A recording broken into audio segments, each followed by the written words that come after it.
y'all. Hey, how's everybody? How's everybody doing? So this is a texture for that newer tornado. It's just a bunch of clouds. It's flat.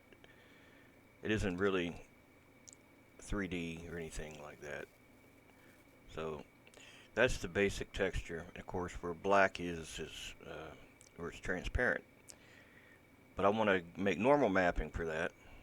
But I don't want to do one of those generic normal maps that the photo filter makes. Where you load it in your photo editor and you tell it filters, generic, normal. Yeah, that's not even a real. It's not a real normals map. Not for geometry anyway. Look, it didn't even pick up any of that. It doesn't know it's. It doesn't know. It just compares colors. It doesn't know like what's elevated and what's not. It's different than when you do it in 3D program like Blender. So it's flat. How do we get it 3D to make a normal map from it? Is well, the way I do it, so I just make a mesh plane. Just add mesh plane, simple mesh plane, and the texture I give it will be that picture, base color texture. Now sometimes this works great, sometimes it doesn't. You just have to try it, see for yourself if what you're doing works. Alright, so that one is this one. I'm not going to load the one with the noise on it. This is noise free. The noise makes it look more like actual debris for a tornado. I don't believe I used noise on the video I posted. I'll go over here to our material preview. And then what we need to do is go into our sculptor, or I'm sorry, edit mode. Right, before we do that, when we're still in object mode, we gotta tell it to shade smooth. Then go back to edit mode and subdivide it using edge subdivide. And we'll start off with 100, but we'll probably add 2 more, maybe 3. It depends on your system if you want to do 3 or not. You'll know after you do 1 or 2 if you want to do a third one. See, that was pretty quick. That was kind of quick. A third one. Well, that started to slow down a bit, but that's pretty good. That's really detailed. I could probably go one more time, but then it would be a god awful wait to do it another time. But you don't need it to be that damn detailed. That's probably overkill, but I'd rather it look smooth. And the more little boxes that are in there, the more areas that can raise or lower to match the height. So in sculpt mode, the way height map works is what's white higher and what's dark is lower. Now there's probably a way to do this with displacement mapping using this, and I'm not thinking about it right now, or I'm not sure if I've done it yet. The only way I know how to do displacement mapping is if the object's already 3D and you want to make a map of that. But to take this and tell it to make this a displacement map, I don't know how to do that. I may have to look into that. But for now, what I do is in sculpt mode, I go to this thing and I say new texture for the brush. It's like a brush. This is a new brush, basically, a new paintbrush. You got all these paintbrushes here, different tools that do different things, but the first 2 are actually paint brushes that either draw lines either up or down, either elevated or non-elevated, like plus or minus, basically. So with one of these selected, I tell it to image a new thing, and I pick the texture that's here. It's not going to look right here, but don't worry about that. And then go to the tool up here. So now that you made your brush, you got to adjust the tool, and in the tool you go to texture, and in here you tell the mapping to be stencil. And when you move your mouse over, you'll see this black box appear. You hold down your right mouse button to move it. You hold down shift and then hold down shift and right click and hold the right button down while you move the mouse up and down. It'll make that scale. So the idea here is to line it up perfect. As close to perfect as you can get. So remember, this is a seamless tile. You'll likely need to do a quick touch up in your photo editor to make sure that this matches that. Since we are bringing it up elevation wise, it's probably not likely we're going to get both of those exactly the same. So you can edit it in Photoshop photo editor by copying it, duplicating it, and then erasing part of one end of one of them. That way it matches. Alright, so just like when you cut your grass in your yard, how you go like that and then you go back, and then we're going to do that one time on here. And as you can see, as we cut the grass, you see it's making 3D geometry. And if we look at it from the side view, you'll see how it nicely raised that up. Now it is kind of a little pokey, prickly, whatnot on the ends, and we actually don't want that there. So what we're going to do is take the smooth tool, kind of smooth over that a bit.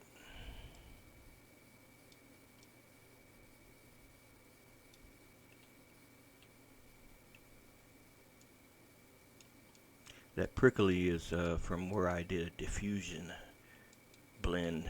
Since I didn't want to use the lerp alpha in the game's textures, I did a diffuse where it's like noise erased with noise, so it doesn't look as cut and paste kind of look. You'll know what I'm talking about if you've done it. If you haven't, then well, you will eventually. You'll probably mess around with it and you'll remember what I said. Oh yeah, I remember what he said. How about that? But anyway, so this is pretty good here. But it's like I said, that's not going to match that, but that's fine. We can fix that later. All we need to do is go into our back to object mode. We can get out of here.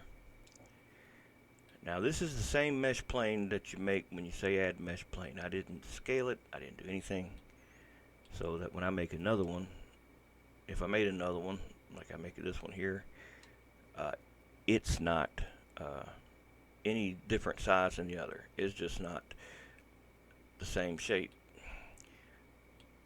Now the first one that we made, it's easier to go into the object here and tell the view display to show you bounds. That way you only see a bounding box for the one that you just made. I mean the one that you just took out of the sculptor. And then the one you just made, the blank one that doesn't have anything on it. You're going to need to go over here to your render engine and change it to cycles. And I'll use my GPU, that's quicker.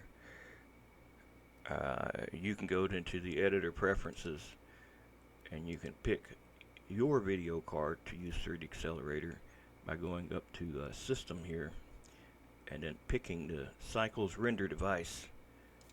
I didn't even have mine selected. So you pick your render device, and then whether you have NVIDIA, AMD, or Intel, they all offer some type of acceleration. And then when you render, it will it'll use that instead. Now here you have max samples under render tab. You don't want to render that many damn samples. You'll be here all day. And denoising, I would recommend you use that if you're not rendering many samples, so it helps clean it up a bit, unless you want that noise in there. But I don't for this because this is a normal map. So once you've done that, you can go down to here and you'll see there's a tab for bake. It's not here when you're not in cycles, but now that we're in cycles, we can come to here and we can tell the bake type to be normals, and what we're going to pick is selected to active. It means bake from one thing to the other thing. Open that tab and you'll see a lot more stuff. And you'll go down to here where you see extrusion. You'll put you'll put one. Just put one, number one. That'll be enough for this. And then you need to select the object that you're baking from, which is the one that's now a box, and hold shift and pick the one you're baking to. If you did it right, it should select it like that. And then go to the shading tab. Once you're in the shading tab, you're going to make a new material, because the last thing you selected was the mesh plane that doesn't have anything on it. So that's the one that's here basically. So you can say new, and then you go to add texture, image texture, new. Now I'm going to do 4K, but you can do whatever you want to do. You can render a lower resolution than the original texture if you need to. It'll still work. This will look a little better though. So we'll say new image. If we connect the color to the base color, you'll see it's black. Well, there's nothing baked to it yet. This is like a photocopy machine, where this is your piece of paper that you just told it to be 4K.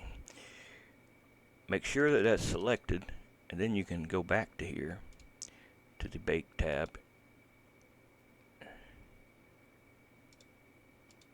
And right before you press bake, if you're baking normals, change the color space. We'll do non-color, or you can do linear, and then bake. And over here you'll get your preview, but don't forget to save your texture. If you don't save it and you render something,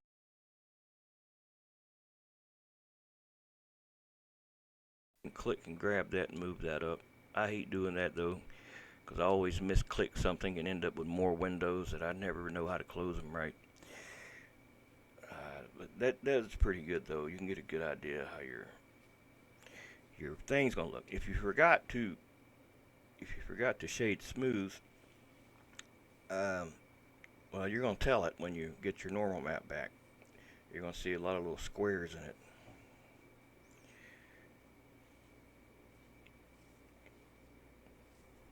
Now, it's not the fastest thing in the world, because I'm also rendering all this damn stuff. Damn, I forgot about that. I was gonna try to make a little trailer park tornado. I forgot that was rendering. Gotta pause it. I don't think I can.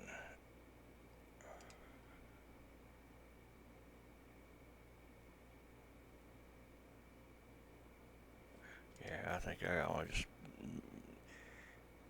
can just, well, can I stop it? No.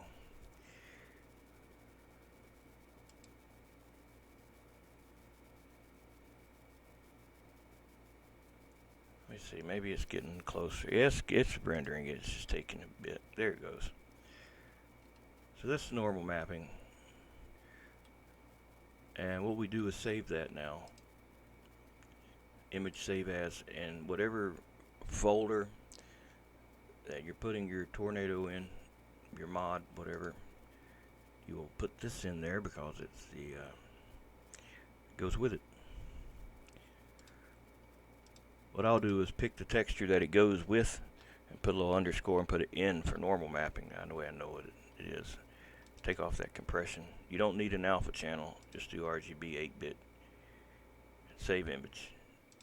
Now if you want to, you can render roughness, you can render ambient occlusion. Like for ambient occlusion, you just change it to ambient occlusion and bake that. I'll come back to that, because it could take a bit, but the thing's still rendering back here. I'll just go ahead and load the level, and hope I don't run out of memory. We'll load just small grid. That should be good enough to see what this is going to look like with the normal mapping. Now I got 6 layers of clouds. 3 textures, both with 2 layers apiece. each one with different textures on it, spinning at different speeds. Kind of give it that look like a tornado's got. I don't know that the normal mapping will look good on it, because we are talking about so many layers. I may have to have it on multiple layers to look right, but I don't want to spend too long on this. I spent long enough on the thing already. I'm ready to kind of move on to the next little project. But I got a lot of ideas for this. Stuff to go with it. But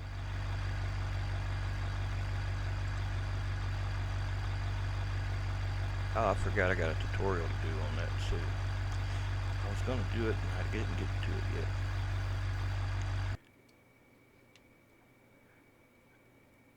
Yeah, so that's something's it doesn't look right in here. I guess every background's gonna be a little different. See how it's really rough and shit? It wasn't supposed to look that bad. I mean, it's not terrible. It's kind of rougher than what it needs to be.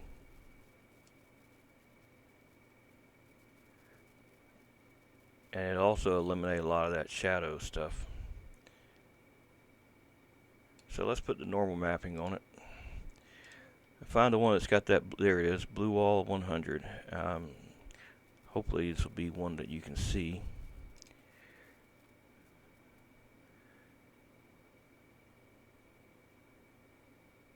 The difference that it makes.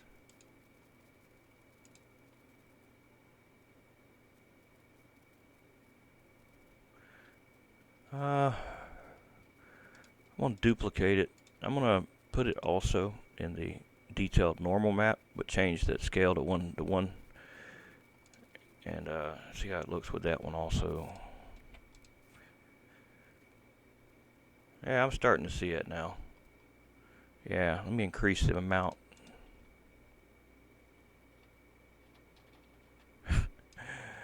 It ain't that big a difference, really. Well, there's no metallic map or anything either. And the roughness map is all the way up, so normally you'd see probably with roughness, you'd have roughness and you would have. But anyway, that's pretty much it for this video. I gotta run out of here for a minute. But that's how that's done. That's how I do that anyway.